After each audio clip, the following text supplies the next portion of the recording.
me even more. The third takeaway was women who are successful at their job are targeted. They are targeted by other women who do not want to see them succeed.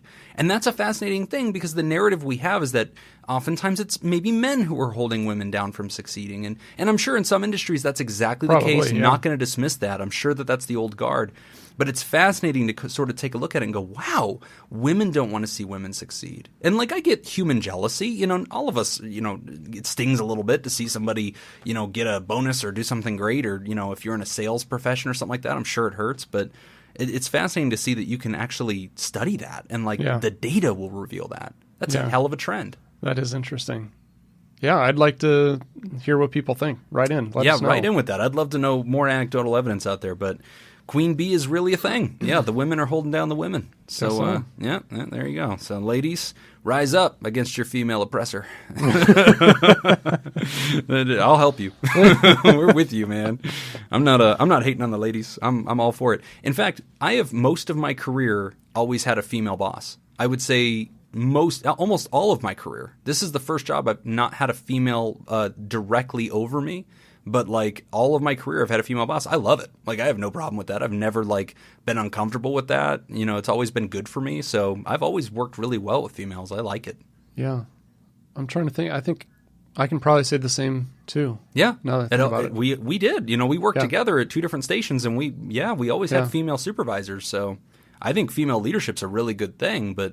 You know, it according to the study, females have a hard time seeing other females, you know, be promoted and be on top of it. So that's interesting to me. But I don't know. That's just what one study says, folks. Remember that, you know, Nick and I did not come up with this. So if you have hate mail or a difference of opinion, send that in because we love more data. Absolutely. Data's good. We are big enough to admit when we're wrong. That's right. Especially if it's somebody else that's wrong. We're big enough to admit that she's wrong.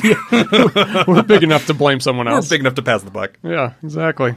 Okay, well, we're going to take a quick break. When we come back, we are diving into our advice segment. You're listening to Pod Therapy.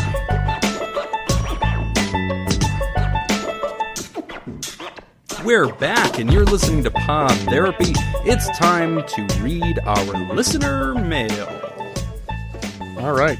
Our first one comes to us from Heather. It's about going through a lot and what to look for in a professional therapist. Excellent. So, thanks for sending in the audio Jock versus Nerd to Ice Cream Social. I've been a regular listener to your podcast, and I know some other scoops have as well. Salt pork. Oh, woo! There's that salt pork thing. Okay, so now I get it. We already have a lot to unpack here, so let's take a second. Because we're going to have to translate this email as we go. Some of our listeners may not be scoops. So there's this podcast that I've been listening to for like 3 years now. I've been trying to get Jim to listen to it. I have dabbled. It's just hard to be a newcomer. It is. A club. It is a tough, it is tall wall to climb. It's tough to break into it. So it's Matt and Mattingly's Ice Cream Social.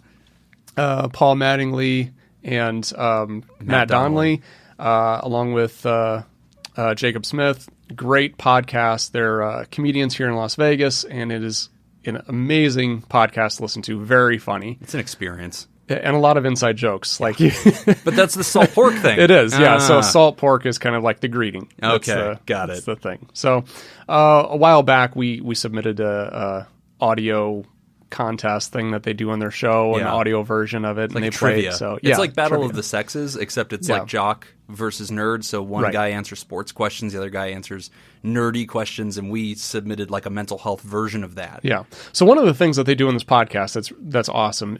They have really talked a lot, like candidly, about mental health issues and things like that, and it was awesome. So as a thank you, as two mental health professionals in the community, we thought it'd be nice to kind of contribute to that. So we actually got a lot of scoops. Yeah. Yeah, this is one of them. Heather's a scoop. So scoops are the fan club. Yeah. So scoops are probably the coolest people in the world. Oh, are you saying that because you are one? Yes. Like you have a registered scoop name and everything. Yeah, I do. You're a really big deal in this thing. You're all about it. All right. Back to the letter. But on to why I'm really writing.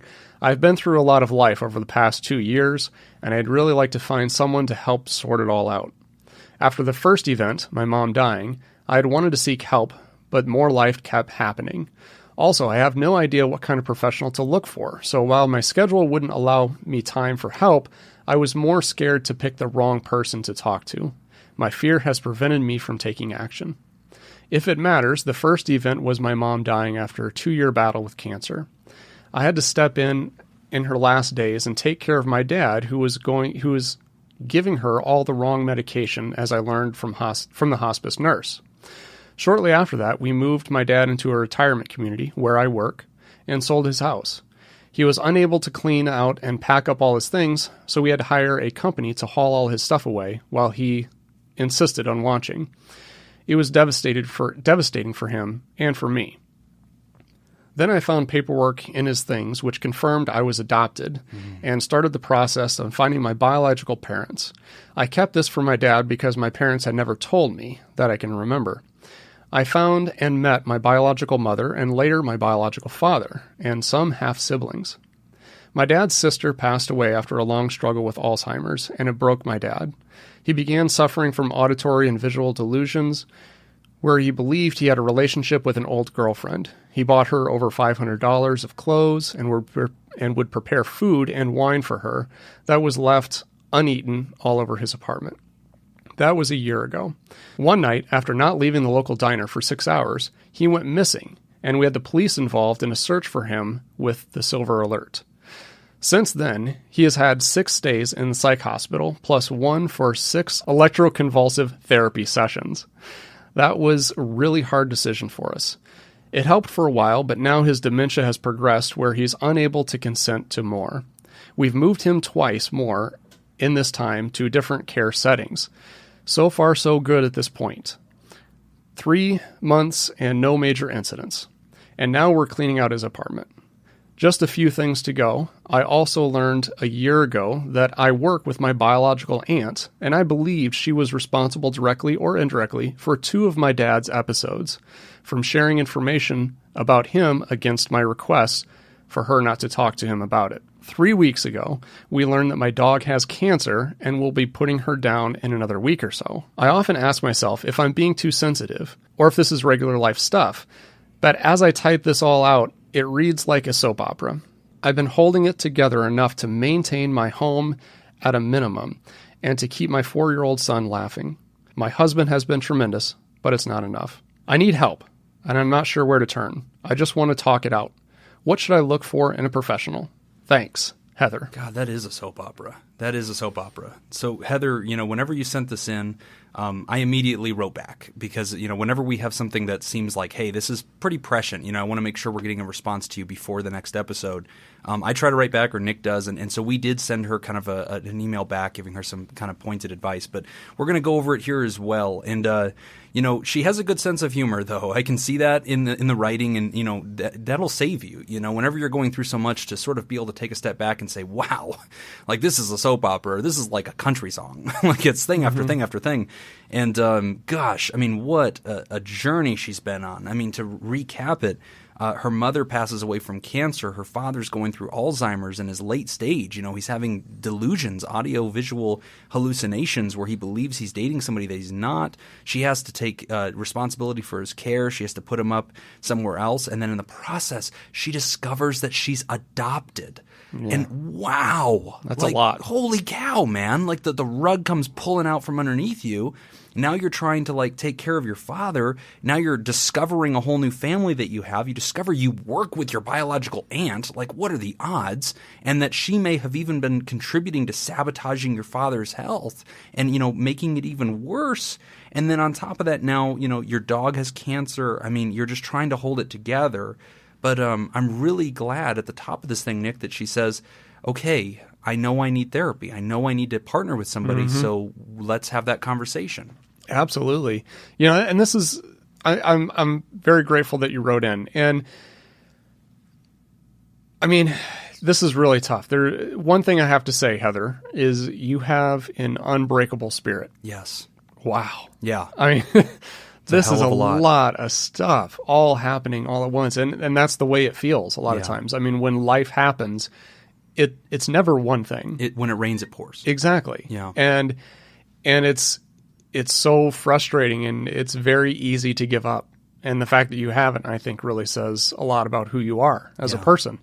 It's very easy, when you get to that point and you're just saying to yourself, I can't do this anymore. I cannot take one more thing added, because it feels like you're hiking up a mountain and you're carrying this backpack and life just continues to pour more stuff into this backpack. Yeah. And every time it does, you feel like I can't do this. Right. But you do. Yes. You continue doing it. And we all have different things that we kind of say to ourselves to motivate us. And one of the things that I do is I really try to remind myself that resistance is what makes us stronger. Right? There's this, if you've ever seen the movie Rocky Balboa, there's this one scene, where he's talking to his adult son and his son is upset and he's complaining about, how hard it was to grow up being Rocky's kid and all this stuff, and so Rocky gives this speech and it's perfect, and what he says is he's like, no one can hit as hard as life. And it will beat you to your knees and it will keep you there permanently if you let it. But it's not about how hard you hit. It's about how hard you can get hit and keep moving forward. Like how much you can take and keep moving forward. Yeah. And that's something that I kind of remind myself because it helps me to get through things like this. Yes. Where I suddenly, something happens and the agency I work for closes. Right. And that's like, man, like it just felt like it was one thing after another. And I just kind of have to remind myself, this is resistance. That's all this is. All it is resistance. It's the same as when I go to the gym and I lift weights.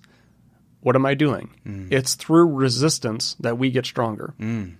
I continue to add weight. And then when it starts to get easy, I'm not done. Right. I add more weight and I continue to do it. Like that's how we get stronger. Yeah. So it can become very easy in this situation to just feel like I can't do this. I just need to give up. Yeah. And, I want to echo what Nick said about, you have kind of an indomitable spirit here. And, we definitely sense that you're pushing against it. This is happening at you and you have leaned in. You have a good family beside you. You have your son. You have your husband. But one of the things I really want to come alongside you and also say is, a lot of times people will ask us, should I be getting to see a therapist? And she says that at the end. She's like, I'm not sure if maybe, am I being too sensitive? Is this regular life stuff?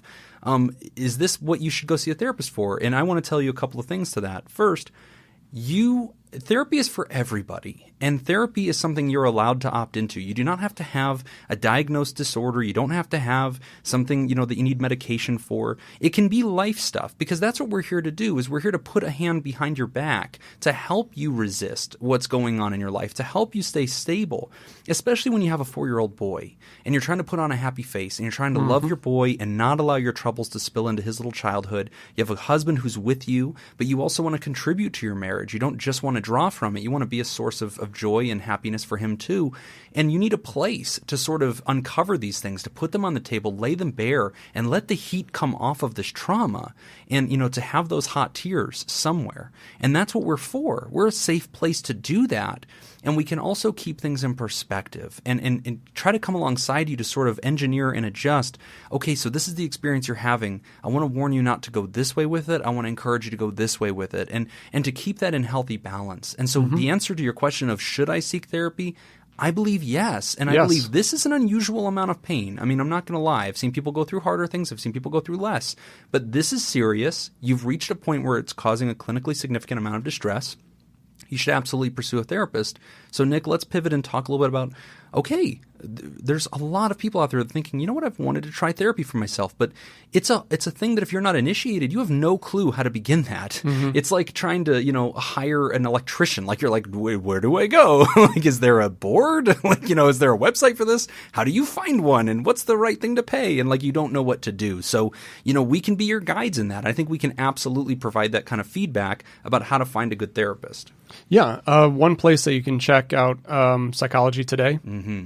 So you can go on to psychologytoday.com and you put in your address, and I think you can even put in your insurance information in there. You can, yeah. So psychologytoday.com is Psychology Today is a magazine, right? But a lot of therapists subscribe to their Find a Therapist service. I do. And so you can type in your zip code and it will put up little profiles, just like a little Facebook thing. And it will show you each therapist profile in your area. And you can widen your search to certain amounts of miles. You can specify